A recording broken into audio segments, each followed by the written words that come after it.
हाय बच्चों, welcome back to CUT पायरा 24/7। मैं हूं आयुषी मैम और we have a golden opportunity, जैसे कि हम बोल सकते हैं, क्योंकि बहुत सारे बच्चे हैं जो कि एक मौका और है उनके पास। एक मौका और नहीं, एक ही मौका है, लेकिन हाँ टाइम है हमारे पास, क्योंकि we have an exam on 29 May. क्या सीख सकते हैं हम जो एग्जाम हुआ है उससे? देखिए, कहीं ना कहीं पॉजिटिव भी होता है, नेगेटिव भी होता है। पॉजिटिव है कि दिन है, नेगेटिव है कि हो सकता है कि एग्जाम लेवल में डिफरेंट आपको फेस करने को मिले, या फिर हो सकता है कुछ चीजें नई देखने को मिले, क्योंकि कुछ ना कुछ प्रोज एंड कॉन्स चीजों के साथ एसोसिएटेड होते हैं। क्या हम लोगों को चीजों को ध्यान रखना है, किस तरीके से तैयारी करनी है, वो मैं आपको यहाँ पे बताने वाली हूँ। तो ये वीडियो बहुत इंपॉर्टेंट होने वाली है उन सभी बच्चों के लिए जिनका एग्जाम 29 को है। और हाँ, आप बहुत दिनों से डिमांड कर रहे थे कि ma'am we need a marathon, we need a session, तो उसके रिलेटेड अनाउंसमेंट भी आपको मैं लास्ट में कर रही हूँ। सो डेफिनेटली आप लोग वीडियो में लास्ट तक बने रहे, राइट। तो शुरू करते हैं। डेफिनेटली मैं बोलूंगी यार, गोल्डन अपॉर्चुनिटी है आप सभी लोगों के पास, लेकिन अपॉर्चुनिटी हर किसी को मिलती है, लेकिन उसको कन्वर्ट करता है वही बच्चा जो रिजल्ट के लिए सीरियस है, right. So you need to understand कि आपने, आई होप सो, ये दिन वेस्ट नहीं करे, पढ़ाई करी है, हमने बहुत सारा कंटेंट कवर करा हुआ है यहाँ पे। और आखिरी के ये जो 2-3 दिन है, ये डेफिनेटली गेम चेंजर होंगे, और इसको आप सही तरीके से यूज करेंगे तो जो ये अपॉर्चुनिटी आपको मिली है, आप इसको डेफिनेटली पूरी तरीके से अपने फेवर में टर्न अप कर सकते हैं, राइट। अगर बच्चों में बात करूं, बहुत इंपॉर्टेंट है 15 मई के एग्जाम से कुछ बातों को समझना। Although it is not completely necessary कि जो सेम पैटर्न है वो यही हो, लेकिन हाँ चांसेस है कि काफी हद तक चीजें जो है वो यूनिफॉर्म रखी जाएंगी। स्लाइट लेवल इंक्रीज किया जा सकता है, लेकिन जो पैटर्न है, जो एग्जाम फॉर्मेशन है, उसमें ज्यादा चेंजेस देखने को शायद ना मिले, राइट।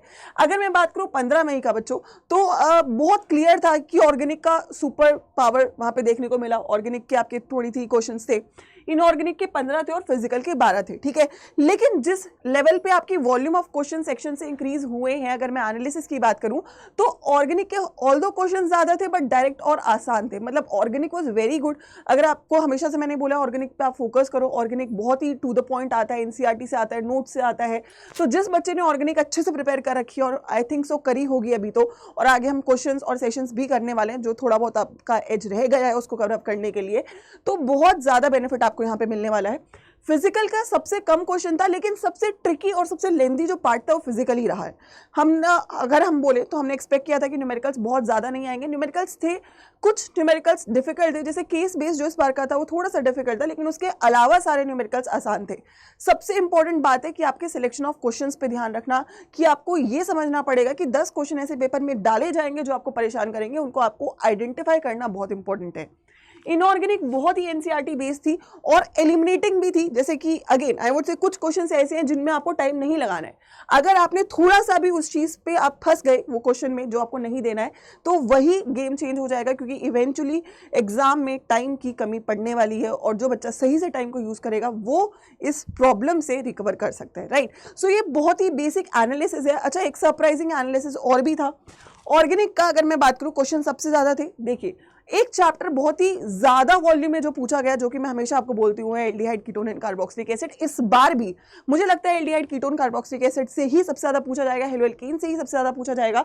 तो जो यहाँ पर आपके चैप्टर का डिस्ट्रीब्यूशन है, मोर और लेस ये सेम रहने वाला है। थोड़ा सा जो इस बार देखा गया, डिलीटेड चैप्टर्स ज्यादा नहीं पूछे गए, पी ब्लॉक नहीं पूछा गया, सॉलिड नहीं पूछा गया, सरफेस भी उतना नहीं पूछा गया, ठीक है। केमिस्ट्री एवरीडे लाइफ भी ज्यादा पूछा नहीं गया। मतलब इट वाज लाइक एक एक क्वेश्चन डाला गया है।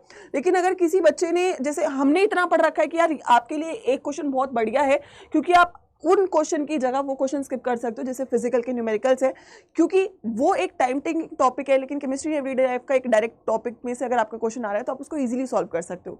सो आई वुड से कि आपको इस वेटेज के अकॉर्डिंग अपने रिवीजन को ज्यादा फोकस करना पड़ेगा।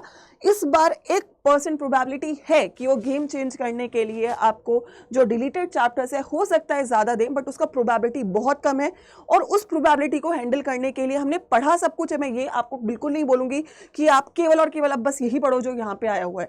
हमने पढ़ा सब कुछ है, हम सब पे ही फोकस करेंगे, लेकिन थोड़ा ज्यादा फोकस इन टॉपिक्स पे करेंगे जो ज्यादा आने के चांसेस है। स्पेसिफिकली अगर मैं ऑर्गेनिक से बात करूं तो aldehyde ketone, haloalkanes, amines, biomolecules इस बार आपको मेरे को लगता है केस बेस में देखने को मिल सकता है।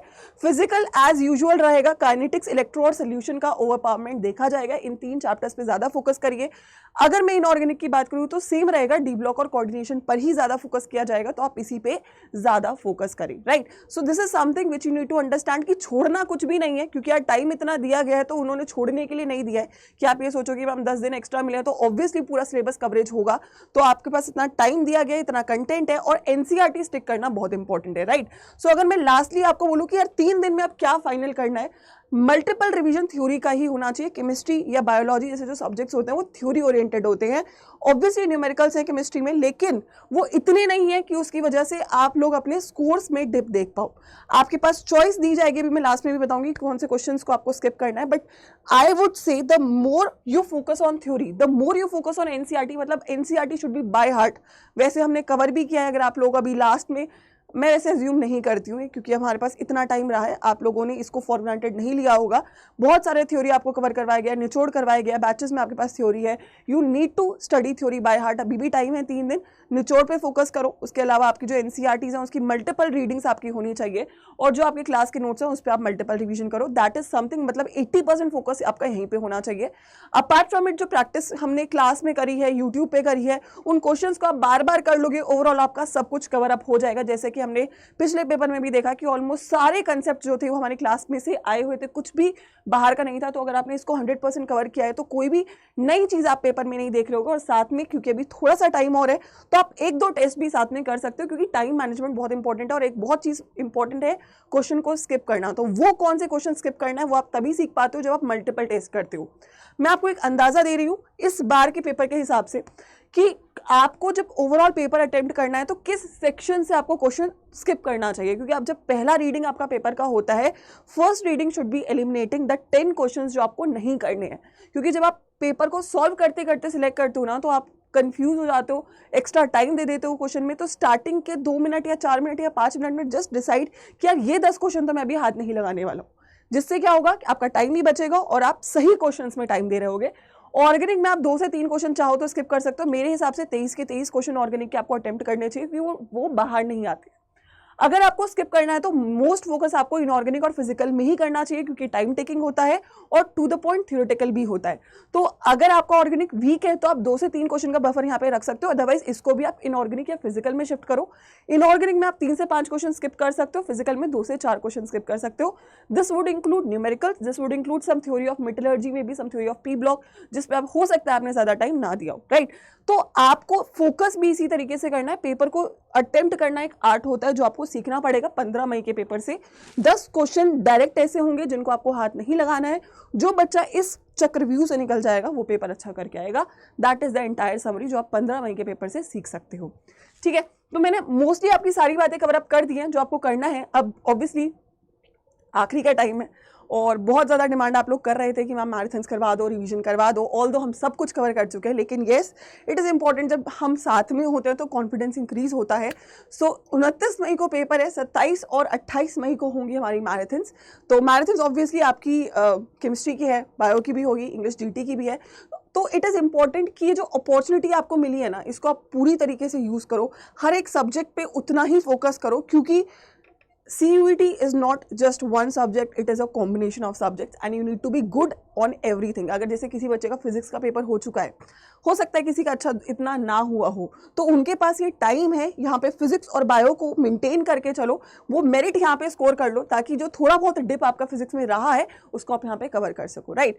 सो yes there is an option, there is an opportunity, but it is only worth it जब आप इसको पूरी तरीके से यूज करेंगे। And for that we are here with you. इस बातों को, जो बातें मैंने यहाँ पे बताई उनको आप फॉलो करें, जो प्रॉब्लम्स आप फेस करें कमेंट करें, और क्या आप पूरी तरीके से तैयार हो 29 मई के लिए, एक्साइटेड हो, डरना नहीं है यार बच्चों, अब तो बहुत टाइम मिल गया, अब तो डरना बिल्कुल भी नहीं है। तो कमेंट करके बताइएगा yes ma'am we are ready and let's meet with the last and final revision for the session CUET 2023, जिसमें हम डायरेक्ट वो टॉपिक्स करेंगे जो एग्जाम में आ सकते हैं based on the analysis of 15 May, right. Obviously हम क्वेश्चन सारे कर चुके हैं, लेकिन 15 मई को ध्यान में रखते हुए क्या आ सकता है, क्या नया आ सकता है, वो सारी टॉपिक्स को कवर कर रहे होंगे हम यहाँ पर, तो आप लोग की जो अपडेट्स है वो मैं शॉर्ट्स के थ्रू या कम्युनिटी के थ्रू आपको मिल रही होंगी। बट 27 और 28 को आई थिंक 2 बजे के आसपास हमारी मैराथन है। सो मेक श्योर करिएगा कि आप टाइम से ज्वाइन करें, तैयार हो जाए, आखिरी राउंड है and let's go for it, right.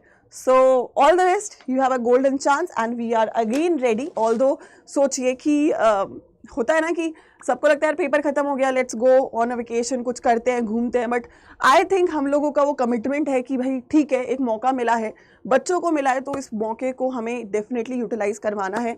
और जब हम आ जाते हैं तो डेफिनेटली आपकी जो पावर है वो इंक्रीज हो जाती है, you feel more confident.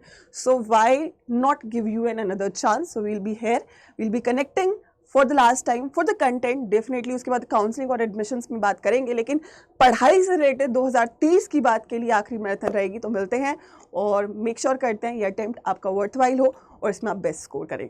All the best बच्चों।